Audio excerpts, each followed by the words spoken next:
नमस्कार, मैं साइमा, आप देख रहे हैं खबरों की दुनिया। आइए नजर डालते हैं इस वक्त की 10 बड़ी खबरों पर।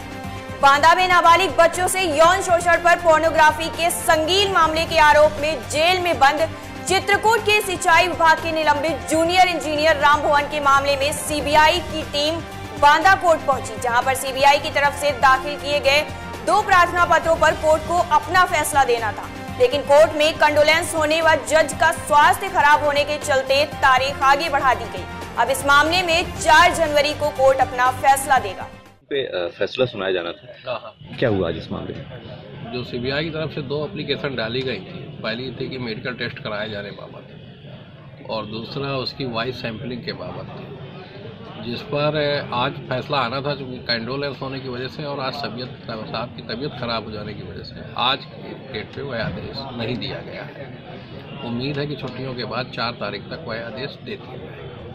अच्छा, जय की 21 तारीख तक की न्यायिक हिरासत थी, क्या हिरासत बढ़ाई गई है? जी, उसके लिए क्या हुआ है कि इन्वेस्टिगेशन ऑफिसर की एप्लीकेशन आई हुई थी न्यायिक हिरासत बढ़ाए जाने हेतु, जिस पर न्यायिक हिरासत बढ़ा करके 4 तारीख कर दी गई है। माना जाए कि 4 तारीख को ही अब आदेश, संभावना तो हमें भी यही है कि 4 तारीख तक मेडिकल का आदेश हो जाए। यूपी के बहराइच जिले में दरिंदगी की एक और दास्तान सामने आई है, जहां शहर के व्यस्तम इलाके में इंटरमीडिएट की छात्रा पर दरिंदे ने तेजाब डाल दिया।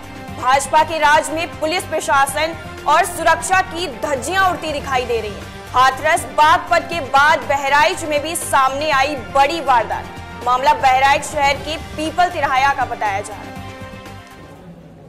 एक केस आया है अभी केमिकल बर्न का, जिसमें लड़की के ऊपर हमला किया गया है केमिकल के थ्रू, और primary to secondary partial degree burn है उसको। चेहरे का कुछ हिस्सा जला है और दाहिना हाथ। अब इसका प्राथमिक उपचार कर दिया गया है, स्थिति अभी कंट्रोल में है। एक उम्रा फातिमा नाम की बच्ची है जो कि पायनियर कॉलेज की कक्षा 12 की छात्रा है, जो कोचिंग से लौट रही थी और उसके ऊपर किसी लड़के ने उसके अपना चेहरा ढका हुआ था। उसने कोई ज्वलनशील पदार्थ उसके हाथ में था, पन्नी में, और उसने उसके ऊपर फेंक दिया। अभी सीसीटीवी फुटेज हम लोग देख रहे थे, जिसमें उसका चेहरा आ रहा है कुछ अस्पष्ट सा। लड़की से पूछने पे उसने जो बताया है कि थोड़ा उसकी उम्र ज़्यादा है और कुछ नशेड़ी टाइप का लग रहा था, और सीसीटीवी फुटेज के जो एविडेंसेज हैं उसके आधार पर हम लोगों ने टीमें तैयार कर ली हैं और इस पर कार्रवाई हो रही है। अतिशीघ्र अपराधी को जेल के सीटों के भीतर पहुंचाया जाएगा। इससे डर का विषय है और इसमें एनएसए की कार्रवाई से कम कार्रवाई नहीं होगी और अतिशीघ्र अपराधी को पकड़ करके हम लोग उसके ऊपर एनएसए लगाएंगे। संभल की चौदासी के बनियाखेड़ा विकासखंड के ग्राम गुमथन में समाजवादी चौपाल का आयोजन किया गया, जिसमें लोगों को केंद्र सरकार द्वारा लाए गए 3 कृषि कानूनों के विरोध में जागरूक किया गया और उन्हें अखिलेश यादव सरकार की उपलब्धियों के बारे में जानकारी दी गई। वहीं इस मौके पर समाजवादी पार्टी के जिला महासचिव कृष्ण मुरारी शंखधर और वरिष्ठ सपा नेता सतीश प्रेमी सहित कई कार्यकर्ता मौजूद रहे। गांव में आपने समाजवादी चौपाल का कार्यक्रम किया है, इसमें क्या कहेंगे आप? आज हमने यहाँ पर समाजवादी किसान चौपाल लगाने का काम किया है और किसानों से, महिलाओं से जनसंपर्क भी किया। हम चाहते हैं गूंगी बहरी सरकार जो प्रदेश में और देश में स्थापित है, न तो किसानों की बात सुन रही है, न गरीबों की, न पिछड़ों की, न दलितों की। जितने जुल्म जास्ती पिछड़ों पे हुई है, दलितों पे हुई है, लगातार चिन्हित करके जातिवार अत्याचार किए जा रहे हैं, मर्डर किए जा रहे हैं। कल भी लखनऊ में एक ब्राह्मण समाज के व्यक्ति की हत्या हुई, अभी कुछ दिन पहले प्रजापति समाज के व्यक्ति की हत्या हुई। लगातार जुल्म जास्ती कर रही सरकार, लेकिन ना तो सरकार सुनती है, न्याय का कानून है ही नहीं, कोई कानून व्यवस्था यहाँ ध्वस्त है। उसी के संदर्भ में आज हमने अखिलेश यादव जी सरकार की जो उपलब्धियां थी किसानों को बताने का काम किया है और ये आह्वान भी किया है कि गूंगी बहरी सरकार के खिलाफ आवाज़ बुलंद करें। जब तक अखिलेश यादव जी मुख्यमंत्री नहीं बनते, जब तक प्रदेश में गरीबों की, पिछड़ों की, दलितों की सरकार नहीं आ सकती। हम इस सब किसान को जागरूक करने के लिए, जनता को जागरूक करने के लिए निकले। ये जागरूक सप्ताह के रूप में हम लेके चल रहे हैं। आने वाले समय में माननीय अखिलेश यादव जी के आह्वान पर जो 25 तारीख को किसान चौपाल लगाने का काम किया है, उसे भी चौपाल लगाने का काम करेंगे। लेकिन ये संपर्क हम लगातार जारी रखेंगे जब तक गूंगी बहरी सरकार प्रदेश और देश से उखड़ नहीं जाती।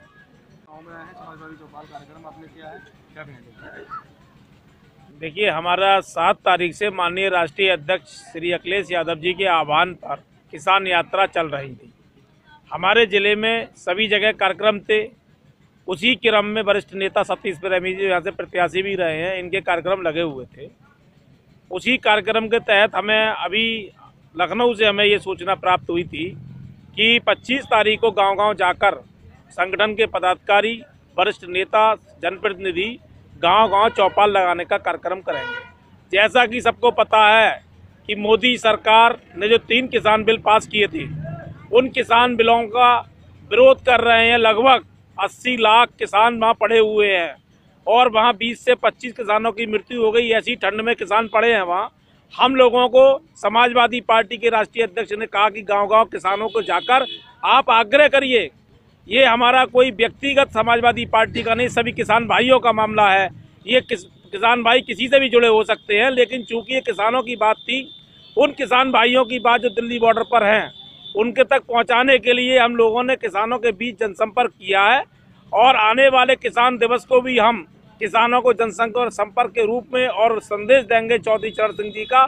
और 25 तारीख को जो हमारी चौपाल लगेंगी वो गांव-गांव में हमारे जनप्रतिनिधि, वरिष्ठ नेता, कार्यकर्ता जाएंगे और किसानों को इन तीनों बिलों के बारे में, जो MSP खत्म करना चाहते हैं, मंडियाँ खत्म करना चाहते हैं, जो एक भंडार की एक सीमित मात्रा थी रखने की सरकार द्वारा, उसे खत्म करना चाहते हैं। इसका एक साक्षात उदाहरण देता हूं आपको। अभी कोरोना टाइम में जो मोदी जी ने 5-5 किलो गेहूं और चना बांटने का काम किया था गरीबों को, मैं मोदी जी से पूछना चाहता हूं, जब अडानी अंबानी के गोदाम भर दिए जाएंगे तो क्या वो जनता को ये उपलब्ध करा पाएंगे? क्योंकि ये भंडार सरकार के पास था तो आपत्ति काल में, आपदा के समय में ही जनता के काम आया। इसलिए हम तीनों मांगों का विरोध करते हैं और सरकार से, गूंगी बेरी सरकार से कहते हैं कि किसान भाइयों की बात को सुने। और इसी के साथ हम आने वाले समय में लगातार इस कार्यक्रम को निरंतर जारी रखेंगे। संभल में एक महिला की संदिग्ध परिस्थितियों में मौत हो गई। मृतका की 4 साल पहले ही शादी हुई थी। महिला के परिजनों ने ससुराल वालों पर आरोप लगाया है। मामला थाना नखासा क्षेत्र के नरोत्तम दास सराय का है। कभी कोई बात हो जाती है तो वैसे ही न कहते हैं, मैंने भैया तो किराए के घर पे रह ले, मैं पका के भी कुछ न दूंगी तुझे। फिर मैं वैसे झूठ सच बोल दी, मैं तू ना रह ले। अब रात जो लोना दूध पिलाने के टाइम से उठा के, यास्मीन दूध तो दे तो इसे, तू दूध पिला दे। मम्मी ने देखा तो वो एकदम चीख मारने लगा, वो रोने लगा। रो के पड़ोसन को उठाया तो बराबर में रह रही हैं। जब इन्हें उठाया तो बोले खाला देखिए हमारी यास्मीन को क्या हो गया। तो फिर इनको उठाने के बाद फिर मेरे द्वारा गया, रोता हुआ चिल्लाता हुआ एकदम कि मैया तुम सो रही, मेरी बहू लुट गई, जाके देखो। तो मेरी यास्मीन हाथी पड़ी आकड़ा हुई बिल्कुल। तो मैंने आन के देखा, मैंने सब में देखा भाला। मैंने कहा अल्लाह, मैंने कहा लगता सही रही है, कोई बात ना। बोली क्या कमा अम्मी, ये मुझे मानने कर रहे हैं। आपका क्या नाम क्या है? रिहाना। आपके शौहर का नाम? मोहम्मद तहसीन। कहाँ रहती हो? ढक्का। हाँ फिर? तो इनने मेरी लड़की मुझसे बोली अम्मी के लड़के को भी ऐसे ऐसे कह रहे हैं कि गला घोट दूंगा, मार दूंगा तुझे जान से। ये बोली ऐसा क्यों मारोगे? क्या मैं तुझे भी मार दूंगा। मैं बोली क्या कहूँ अम्मी, ये तू कह रहा है क्या कहूँ, नहीं तो तेरे घर के ले जाऊंगा बुला कर, और नहीं तो क्या कहूँ मैं तुझे मार दूंगा। मैं गई थी कल बच रहा हूँ मौत में। तुम बोली मैं ना आ पाऊंगी बेटी, ना कोई मेरे घर से बच्चा कोई सा है जो मैं एकदम पैसे मेरे पास है जो क्या कहूँ दे दूंगी मैं। क्यों मानना चाहते थे? वजह बताओ। वजह क्या कहूँ, मेरी लौंडा को शुरू से इन्होंने क्या कहूँ न चाहा बिल्कुल भी। जिस दिन से शादी करी। कितने दिन हो गए? 4 साल हो गए। कितने बच्चे? 4 साल। बच्चे कितने हैं? एक लड़का है। क्या कहूँ गले पे निशान भी लग रहा है। आपको कैसे जानकारी हुई? जानकारी ऐसे हुई नहीं, आपको किसने बताया? सूचना हमारी नंद ने बताया मुझे। नन्ही यहीं कहीं रहती?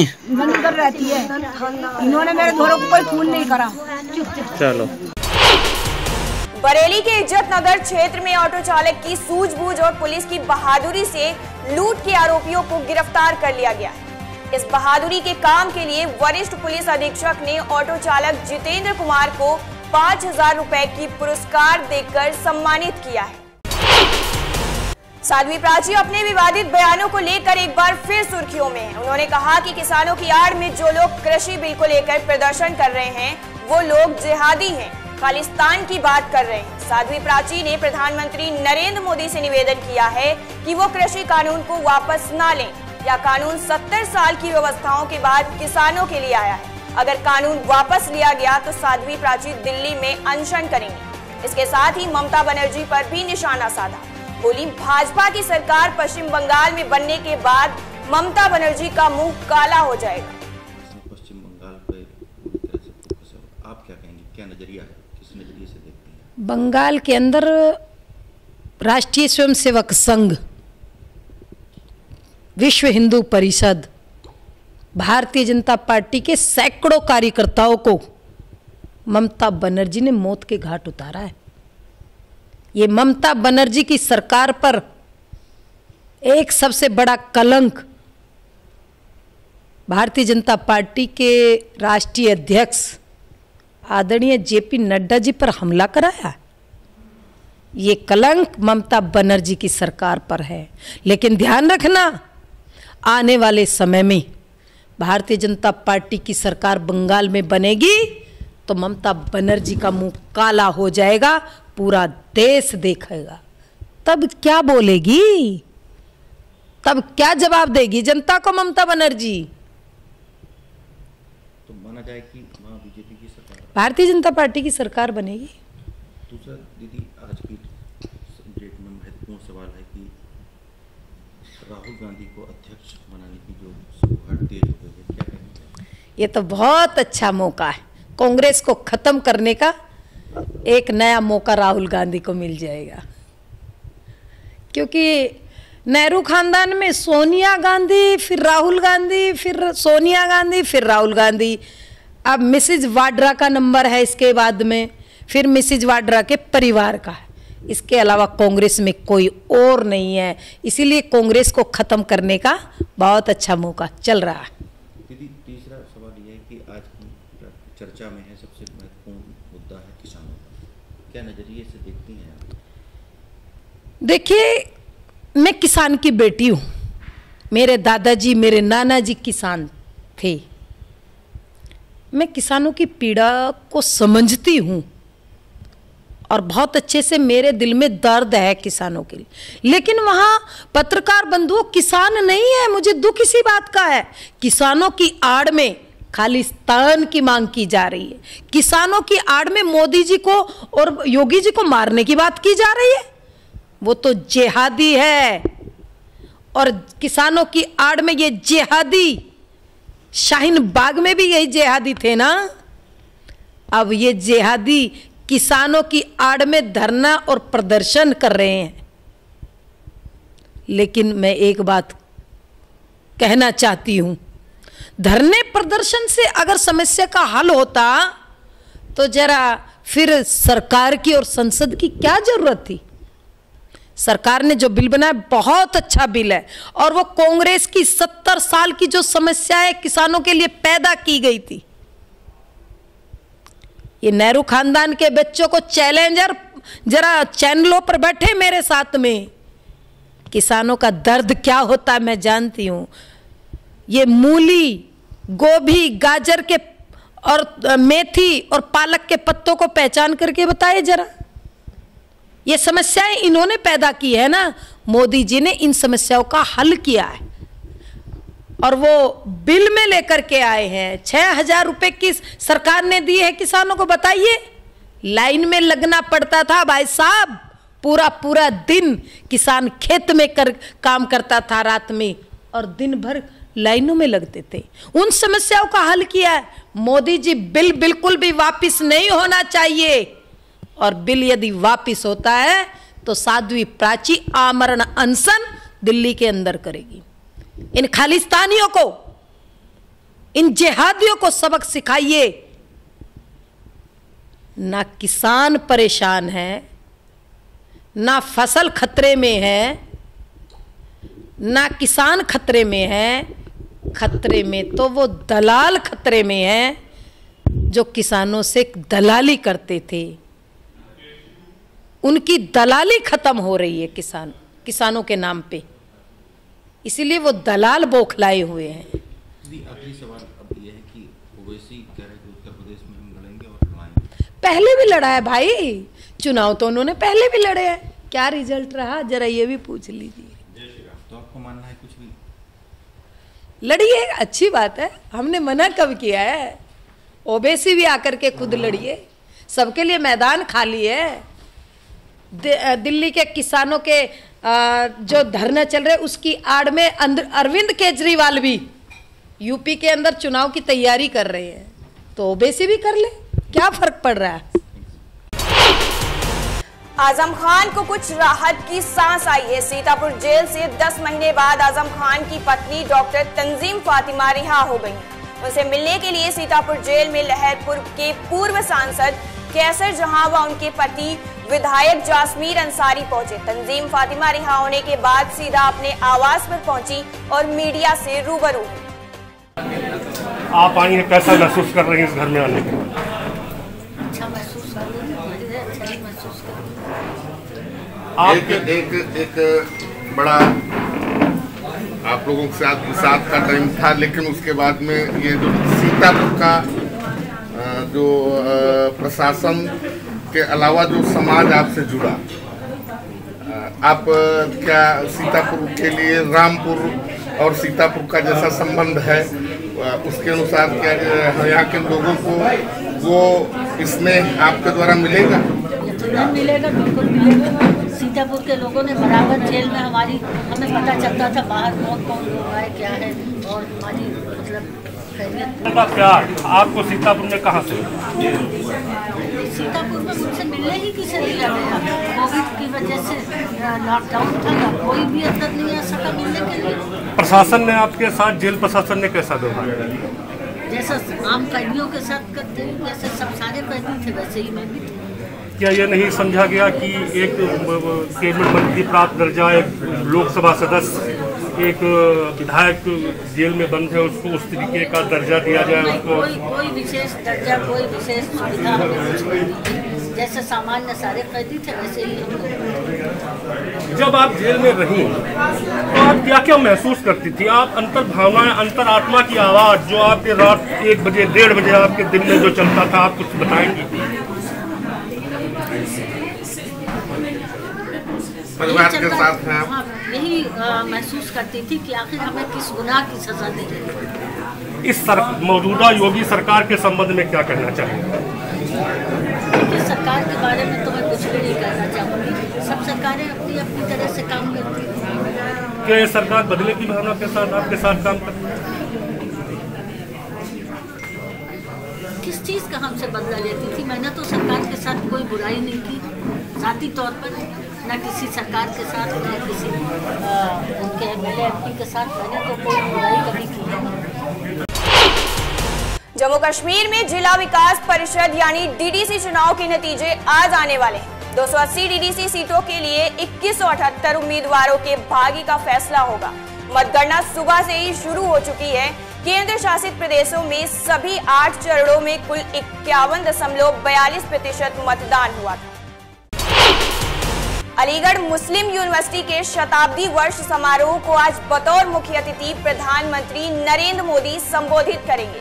उनका यह संबोधन ऑनलाइन होगा। पीएम मोदी के साथ ही केंद्रीय शिक्षा मंत्री रमेश पोखरियाल निशंक भी समारोह में शामिल होंगे। यह कार्यक्रम इसलिए खास है क्योंकि ऐसा 56 साल बाद होने जा रहा है जब देश का प्रधानमंत्री AMU के कार्यक्रम को संबोधित करेगा। इससे पहले साल 1964 में तत्कालीन प्रधानमंत्री लाल बहादुर शास्त्री AMU गए थे, जहां उन्होंने दीक्षांत समारोह को संबोधित किया था। अमेरिका के नवनिर्वाचित राष्ट्रपति जो बाइडेन ने सार्वजनिक रूप से कोरोना वायरस की पहली डोज ले ली है।